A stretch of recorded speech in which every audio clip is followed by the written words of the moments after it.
People don't sell products; they sell experiences. And Absolutely. people who keep selling products will fail. And 1 in a Million is a fantastic experience. There was a lot of emotion. There was a lot of hope. You didn't give away a $1 million, but you gave away hope. Book of Jake Abdullah here, and I got Santharuban, who's the group CEO of Etika Malaysia. CEO, no group. CEO of Etika Malaysia, wishful thinking. So the reason I got you here is a couple of things. One is you put on a bit of size. You're obviously lifting weights to the right person. Of course. Not gotten there yet. Yes. But yeah. No, you're headed in the right direction. Number 2 is 1 in a Million. This is a show that has been in Malaysia for quite a bit. Okay. Right. And it just ended 2 days ago. And why did Kalpi Soda or Etika invest into the show? And you can tell me about the journey, about how did you all get there? Yeah. Well, the we wanted to launch Kalpi Soda in a big way. Okay. Right? Something that would take would grab the attention of the entire nation. And while we were discussing formats, and Media Prima, of course, shared with us 1 in a Million, I latched onto it instantly because I saw the potential of nostalgia, right? Top Gun, for example, after many years, everybody wants to see how Tom Cruise looked like, what the story. So there's a value in nostalgia. And given that this show is going to revive after 15 years, of course, a lot of things has changed in 15 years. 15 years, wow. right? So some of our contestants are 23 years old. And if you do the math, they were in primary school the last time 1 in a Million was on air. And of course, the dynamics of the media landscape has also changed substantially. I actually can't remember the show except for Faisal Tahir. Right. It was because I think Media Prima then, I was with Media Prima at that point, had Malaysian Idol, 2 seasons. And then they did something wise, I would think. Why pay so much for format licensing, and created their own format, which is 1 in a Million, ran for about 3 seasons. So the third season, the third edition of it was, Tomo was the winner. That was 15 years ago. You ran 1 in a Million concurrently with GGV, Gaga Vaganza by Astro. And you ran it concurrently. What are the similarities and what are the differences, on the show? The only similarity is that it's a singing show. Musical. It's musical. That's about it, right? If you look at GV, personally, I'm a fan of the program. It's got very high production quality. In fact, I was once this is true story. I was once at a food court somewhere in Malawati, and I noticed almost everyone. Ruban in a food court. Yeah. Okay.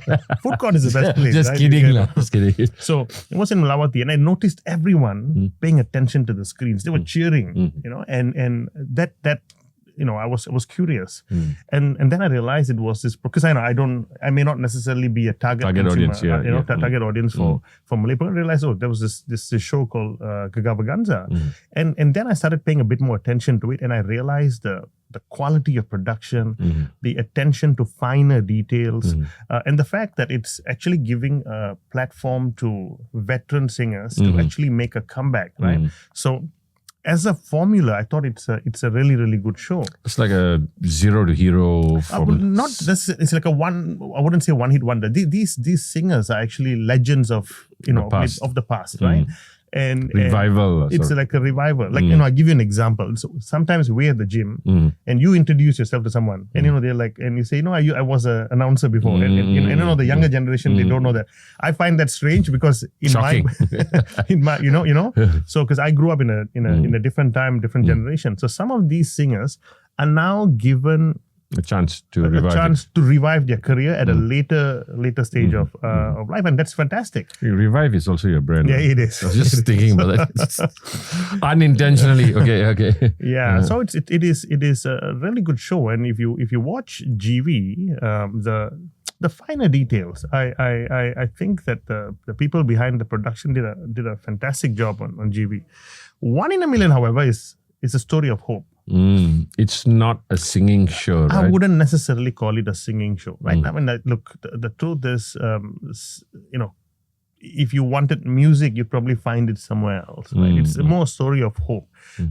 Explain that. Right. So together with Media Prima, we went to 7 different locations, Sabah, Sarawak included, in search for the next generation of singers, right?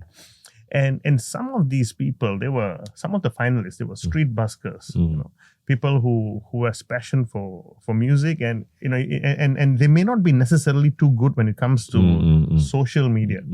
So a really talented singer that is smart on capitalizing social platform, they would have likely surfaced already. Right? Most of these guys, they're really raw. They don't have the ability of capitalizing on marketing themselves. So they're not Sasi the Don lah. They're definitely not Sasi the Don. I'm so sorry.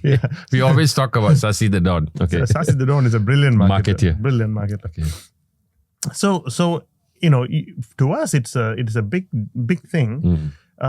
Being part of this show, I would call this purposeful marketing, in which we actually see lives of so many contestants changing overnight. So it's story, it's human, it's humanization. But the big question is the million ringgit. Where did that idea? Is it just a play on words? 1 in a million, we give you a million ringgit word, and why the million? No, so that's, as I said, it was an existing format, right? So I guess when Media Prima then moved from Malaysian Idol to 1 in a million, you probably needed some sort of a hook as to what is how different this singing show is going to be. Okay. So the million then would have been big at 15. I was with NTV7 20 years ago. Who Wants to Be a Millionaire was a big format then. So I think it's probably a play on a format more like it, and well, we just replicated the same format about giving them. Now, of course, the composition of how the million was given out is slightly different. Explain. So, for example, we gave out 500,000 cash to the winner, and a car worth 200,000. So it's 700,000 in the bank guaranteed. Now the 300,000 is in terms of values, recording contracts, etc., etc. Now, my honest view is that the value of what they're going to get is actually much more than 300,000. Much more than that. I mean, you would not be able to create a profile or create a name with 300,000 today, right? So I think the value is a lot more than that. So the winners are fortunate, I would say. So you spoke about hope. It's not a singing contest. It's a story. It's the whole purpose is about hope. Explain that. You see.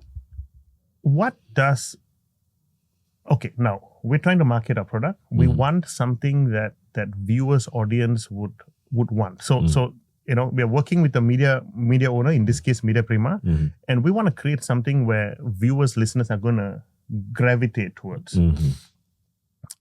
How hard is it to get music today, right now? So if you're just talking about it isn't, right? I remember waiting for the right time, for the right song to hit the record button on the cassette and record. Right? And when I wanted to listen to the same song, I had to rewind and play. And sometimes, you may not get it at the right. Nobody knows what we're talking about. Rewind, cassette. So what is that? Now, in fact, I can share this with you. When I was 19, 18, 19, I was working part-time in Bukit Bintang. Okay. And every day, my lunch break, every day during my lunch break, I was working in the HSBC building in Bukit Bintang. I would walk to Sungai Wang. Victoria Music. Tower Records. Walk into Tower Records. And at that time, I was a huge fan of the Poetic Emo album that was just released, all about the hookup. Right? I would just stand by the CD rack with the headphones and listen to music for 1 hour at Tower Records, right? I mean, and that's how difficult it was to actually access music. And I didn't have money to buy the CD. Even if I did, I didn't have a Discman at that time to play music, right? So that was how I was accessing music. Today, it's not a problem, right? Your phone, you could listen to music anywhere. So we must acknowledge the fact that nobody is actually, or people would largely not tune in or view the show with the purpose of, I get to consume music. That is not what it is, right? The bigger purpose is, and if you look at the winner, just go back to episode 1, look at how they were and how they were the finals. It is transformation. It's a transformation. It's a life-changing journey. So it's hope about giving people a chance, giving people possibilities of million. Now, there's another thing that actually intrigued me. You gave away a car every episode. Now, what is that about? Right. So we wanted to ensure audience engagement. Okay. And the truth is, attention span is a lot more expensive. It is very expensive. Okay. Now, to think that just putting a program, putting a really good format on air and people are going to watch and love it, that's fine. But we know for a fact that people are on multi-screen at any given time, right? Catch up and delayed and social and Now, more than reach, the depth of engagement is important. The depth, right? So let's be clear, as audience ourselves, what would we do when a commercial goes on air? We would quickly do something else. So it was, to us, it's imperative that we ensure that there's depth of contact with the home viewers in every single episode, right? Now, there's two ways of doing this. One is, of course, disrupting the flow of content, or two, injecting elements that the home audience would welcome, entice them, right? And so rewarding them, we felt was a mechanism that would work naturally to the benefit of the show and give us the depth of engagement with the audience. So how many cars in total you'll give away? 7. 7 cars. What cars were it? It was a Peugeot Landtrack. It was a joint sponsorship between us and Peugeot. I mean, I spoke to the marketing director yesterday. He was pretty happy with the outcome as well. The number of test drives has increased substantially. So 7 episode was a Peugeot Landtrack. And for the finals 2 days ago, we of course changed the home audience mechanism a little bit. We gave out 100,000 ringgit to 100 winners. So 1,000 ringgit per winner over a certain period of interval. Oh, that's amazing. So, in your experience in marketing, and you've had so much, and you've won so many awards and stuff like that, you've Kalpis Soda were the people who actually sponsored Aina when they got into Fly FM and stuff like that. Do you believe that marketing has changed? The way you're spending money is more about storytelling to engage, and what are your thoughts on this? Of course, I mean, you just said it yourself, right? It is, because people pay to avoid advertisement. That is the best thing that I heard this week. Yeah, so people pay to not be served an ad. Ads in their typical manner, right? Correct, right? Yeah. Now, that's number one. Number two, consumers are intelligent people. I mean, we need to give them enough credit for that, right? So, to just go out and say, hi, please try this product, it's good. It doesn't mean you're going to really have good interaction with the consumers. We need to find ways of creating a certain affinity with the consumers. Now, I give you one example would be Khairul Aming and his sambal. In a typical FMCG way of working, people buy and consume products that they would try. So you would find a lot of consumer goods products spending a lot of money on ground sampling. He didn't. He didn't, right? All he did was storytelling, and to be Hi guys. Hi guys. And you see what he did recently during the floods that affected East Coast. Okay, there are two ways to look at it. If I was Khairul Aming, I could take 2-3 million ringgit and spend it on ads and create content, or I could spend 2-3 million ringgit helping people and allow that social engagement to become exponentially grow. Correct. He speaks nothing about a sambal, but let's be real. Would I buy his product? I would. I would, right? Because it's. Have you? No, I have not, because I don't. I cook. have. Okay. I don't cook. So if I was cooking or if it was a product that was related to me, 100%. There is no doubt about it. So, how do you think this is going to change the way advertisers spend money? I mean, Ruban's one of the toughest clients I've ever had in my role as CEO in Astro Radio and consulting Media Prima and worked with. But I can understand people want more bang for their buck. How is this going to change the dynamics of advertisers when we're talking about storytelling? And like you said, people are paying to avoid commercials, which I thought was resounding. How do you think that's going to play out? It is not going to change the dynamic of advertisers in maybe the next 2 to 3 years, and that is because I feel the entire mechanism is not ready for it. Now, you just gave an example. You say no, we are sometimes Etika is probably a little, may not be Ruban, but more Etika. It's a little tough. The mechanism of the ad world today does not support this. So let's go from the beginning. A typical marketer, how are they measured? They would be measured on, one would say, look, you can't count, you cannot say I spend 1 million and I'm going to generate 1 million of the sales. So that's not a fair comparison, right? So you would have different measurements, reach, etc., etc. And these measurements are now also questionable, right? I compare them to a Mother's Day greeting. On Mother's Day, I would post on Instagram and say, my mother's the best mother in the world. You would say that, and everybody else would say the same, right? So it is you saying you're number one on a measurement that suits you, right? So, but that's what the marketers are measured on, right? Now let's take a step into the media owners. The salespeople, I was working for the Newspaper Times, and I've worked for a few media companies. The salespeople are commissioned. Now, salespeople are generally commission-based, are commissioned on airtime and media space sales, not on innovation, not on production, right? So, typically, if I'm going to create something that's innovative, I'm likely going to put more money on production or creation as opposed to airtime. It's going to impede on my commission. It may. Correct. So, if I was a salesperson, I would firstly, I need to spend a lot more time. Push back. I'm going to push back. Even if I do not push back, I'm not going to be really interested in working towards. So you must be incentivized to sell. So the incentivization has to change. It has to change. So that's why I say now, while everybody knows, now this is no secret. I think any marketer now would say what I just said. I would think so, right? But why does this not translate in real world? Because the mechanism is not in place. Very interesting. So going back to the comparison of 1 in a million and GGV. I have to speak about the elephant in the room, and I've got nothing against anybody here. In fact, I'll be really happy to have Ewan Smith sitting here and talking about GGV because it's my show, right? Book of Jake is about Jake and value we want to give out. You should invite Ewan or Nini or someone on the show. I will, yeah. And Nini did a fantastic job on this. So you ran it concurrently. It was run concurrently. Right. Why? Well, it has to be intentional. Come on. I would be very naive to think not.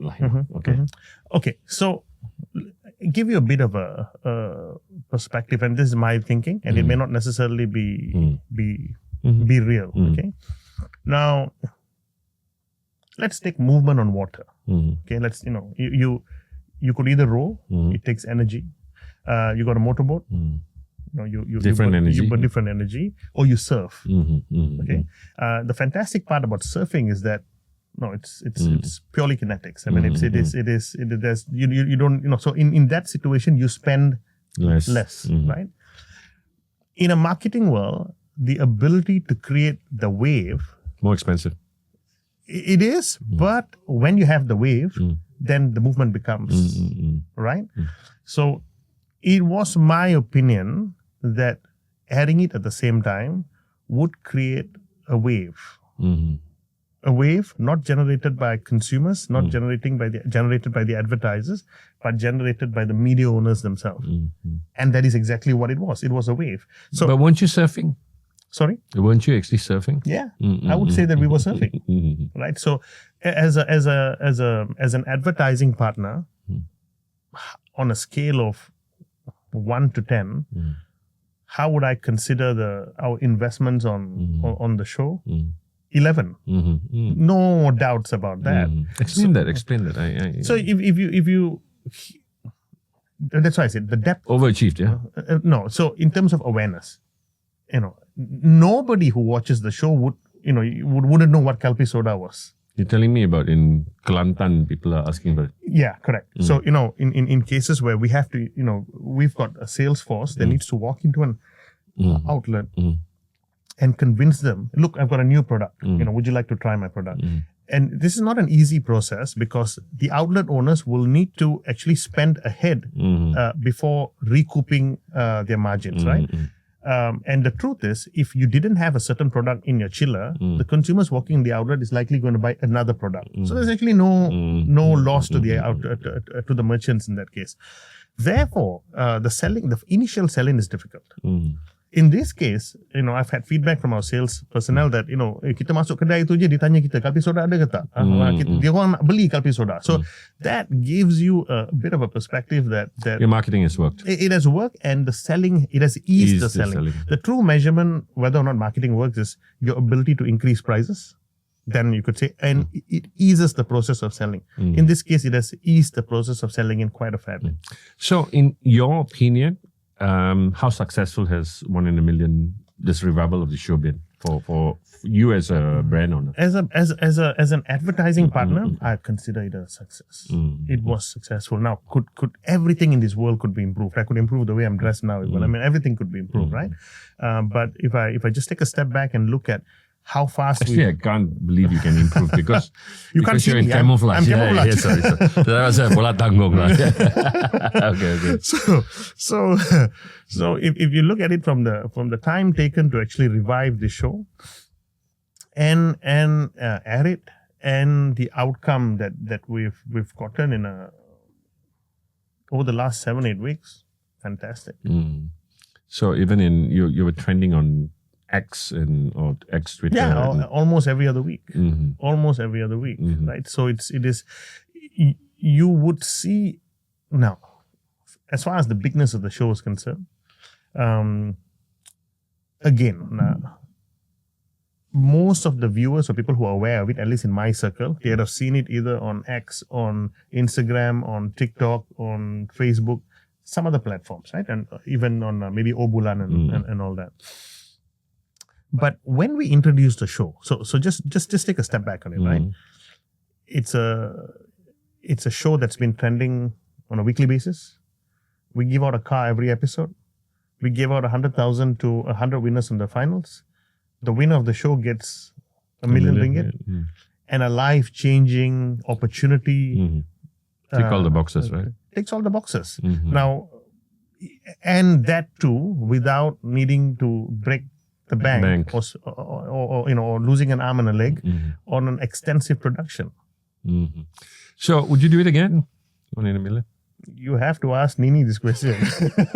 You have to ask, when even the press asked me the question, I said, look, I don't know if the stress would have been worth it. So tough client to work with. But I guess we all need this, and I tell people this, that, the only only way we can grow is in an uncomfortable situation. But I would, you call a spade, and I would openly credit the way they've worked with us. I can share one personal experience. It was during the audition.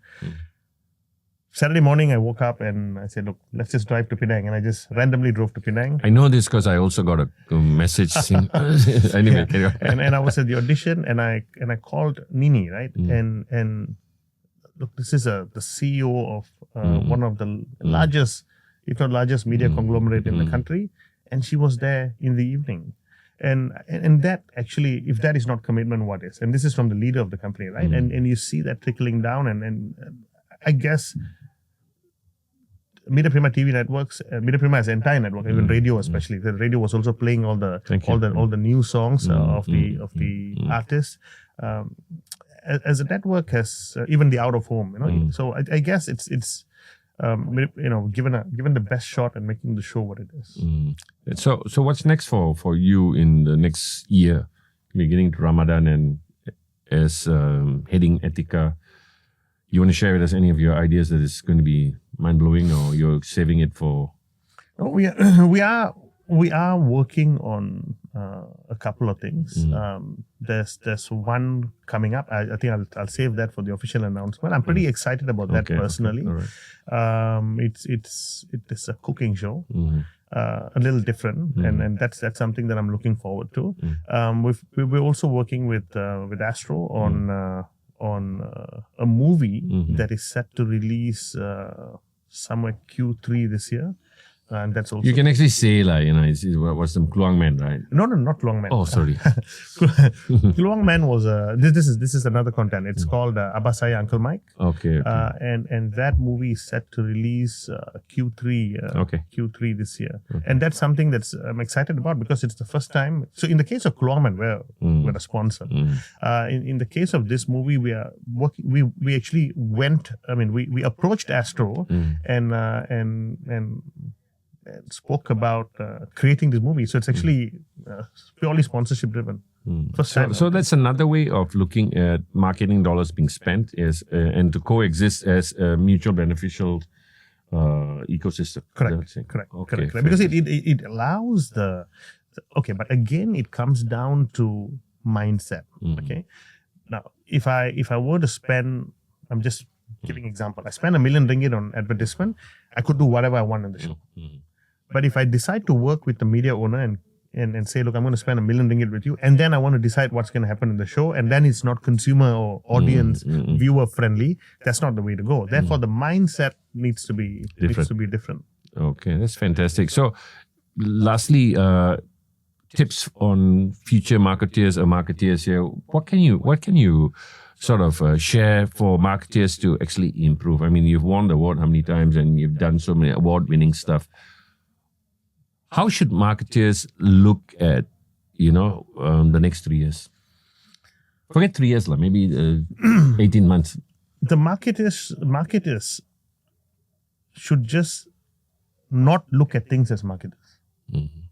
As consumers. You should, because let's be real. I just said this to my team just now. As a consumer, as a viewer, and this is the thing that I even share with some of the new joiners of our team. This is no rocket science. I just gave you Khairul Aming as an example, and I could go on giving you. I spoke to Christy Ng the other day, right? Now, and you realize these entrepreneurs, they didn't have formal marketing training. They just figured out what consumers and viewers want, and trial and error. And they look, let's just give them what they want, as opposed to giving people what we want to give them. Right? So, the real thing to do here is not be marketers. And if you put yourself in the place of a consumer or as a viewer, would you want to know the benefits of a coffee bean and where, in a 30-second commercial while watching a TV program? It is unlikely people want to know that, but we do it. We serve them that anyway. Why? Because again, I said the system and the infrastructure, right? Because we know that I need to do this because maybe my boss wants this, or I don't know. And then, I'll give you an example. We had a career fair over the weekend, okay? And we set a career fair, we set a booth. And I was having this discussion with my team. Look, I want you to imagine what would happen at this career fair. And they said, look, the students would come and we would talk to them about what it's like working in Etika. And I had a very different opinion on that, because I think anyone who wanted information wouldn't walk into a career fair. There's the net, there's this one, you can Google it. You would do that. If, imagine yourself walking into a fashion store, okay? And someone comes up to you, hi sir, good evening, nice shirt, can I get you something? Would you really like that experience, or would you say, no, please leave me alone and give me my time? Right? I do not want that attention. I just want the salesperson to help me when I want them to help me. Right? So any form of engagement that is centered on information is not going to work, because you are no longer needed for information. It has to be centered around experience. It's just what I'm getting at, actually. It's just what I'm getting at. I think you nailed it, because people don't sell products, they sell experiences. And people who keep selling products will fail. And 1 in a million is a fantastic experience. There was a lot of emotion, there was a lot of hope. You didn't give away a $1 million, but you gave away hope, Lastly, technology. As we are, heading into the world of AI and it's just ramping up really fast, and technological advances and stuff like that, how is this going to change the landscape of marketing? Okay, so it is going to change.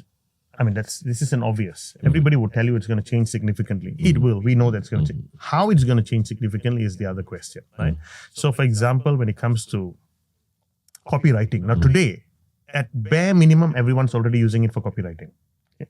You hardly see grammar errors on a emails, LinkedIn. In fact, it's become so complex. Sometimes you've got to use ChatGPT to actually understand.